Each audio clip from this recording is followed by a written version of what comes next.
Well, the Senate Ag Committee is wrapping up its first Farm Bill hearing of 2023. So many priorities for the ag community, but today's focus was on trade and horticulture. Joining me now from the Capitol Rotunda is Senator Roger Marshall of Kansas. And Senator, thank you so much for taking time to be with us. If you could kind of describe, we'll start with that, the overall mood and what you took away from this first meeting. Yeah, Suzanne, good morning. Things are hopping here in the Capitol. It's Farm Bill year.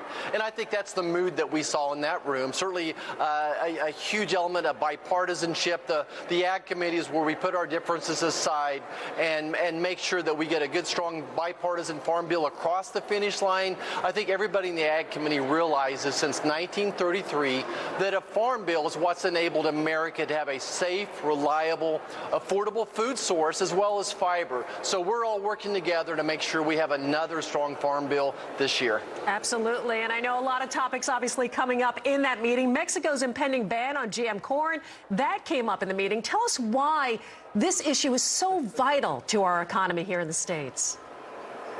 Right. So everybody, makes the big deal about trade to China, but everyone needs to realize our number one ag trade partners are still Mexico and Canada. So we export more corn to Mexico than anybody else. And Mexico is now leveraging the GMO issue once again to stop Americans being able to export corn to Mexico. We think that this is a violation of the USMCA trade agreement. And most importantly today, the Undersecretary Taylor agreed with us that they agree that this is a violation of the USMCA trade agreement. This issue could have ramification across so many markets, not just with Mexico as well. So what I hear from folks back home, from my farmers back home, is while this administration is standing up for Mexican assembly line workers, they're not standing up for American farmers. So it's time for us to file a grievance on this issue. Absolutely. Senator, for you, as far as you personally, your big priorities for the 2023 Farm Bill, what would you like to see? As a fifth-generation farm kid, what's important to me is what's important to Kansas farmers. And of course, my predecessor, Pat Roberts, is the godfather of crop insurance. So funding that is a priority. And then next would be the Title I programs, funding the ARC and PLC programs, working on those reference prices.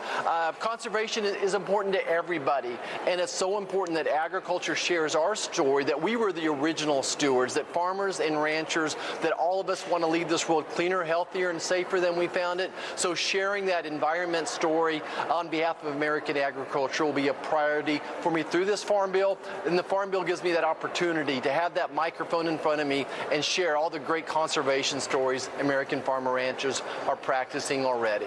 Well, Senator, you said that you hear from farmers in your home state, and I know we've seen a lot of precipitation across the country this year. Portions of your state, Kansas, still very dry. What are you hearing from the farmers there?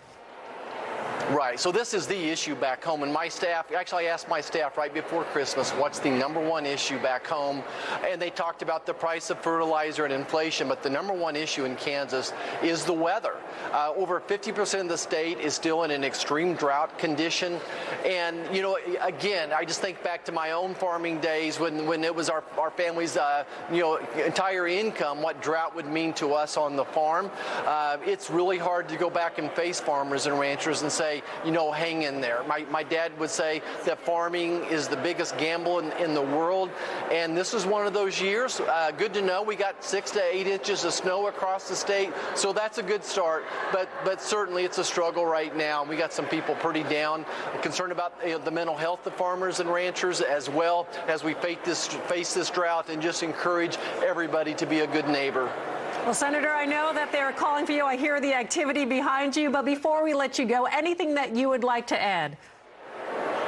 Oh, it is just an honor to be up here representing agriculture. I'm looking forward to a strong Farm Bill. I'm looking forward to working across the aisle on so many issues that we do agree on, and just encourage your listeners to go out there and share the story of why a Farm Bill is important to your community, that it's way more than crop insurance. This is how we build hospitals in rural America. This is how we get high-speed internet across America to rural America as well. So many conservation opportunities. So So please, agriculture, go out there and share your story. There's so many success stories. We got to share with America why agriculture is important to this entire country.